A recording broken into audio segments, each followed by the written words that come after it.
Whitey Bulger made his first public statement today since he was arrested after 16 years on the lam.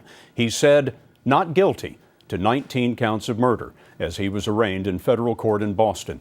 Bulger is something of a mystery, so we asked Jim Axelrod to give us some insight into the mind of a mobster.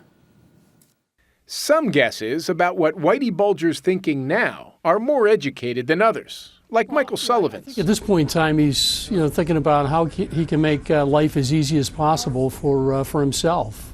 The former U.S. attorney in Boston, Sullivan says Bulger may actually believe he's going to beat this, too. He essentially was a one-person crime wave in the city of Boston for decades and suffered little or no consequences as a result of it.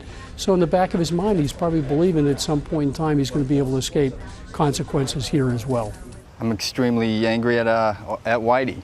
John Shea is intimately acquainted with Bulger's thinking. Is he going to sing now? Sing now? The guy's been singing for over 30 years. Shea should know. Bulger gave him up when Shea was running drugs for him in the 1980s. Shea did 12 years in prison.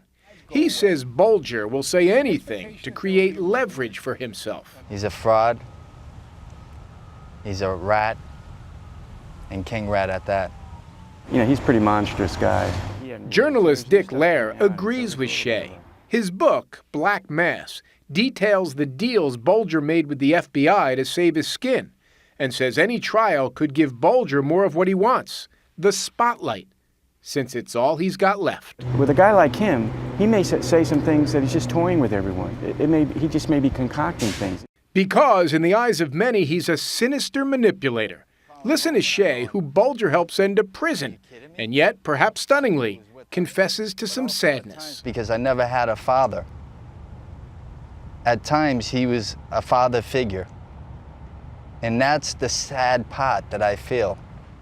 But of all the feelings about Bulger in Boston now, sadness may be the least common.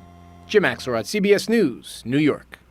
Other than not guilty, neither Bulger nor his lawyers have commented on the charges.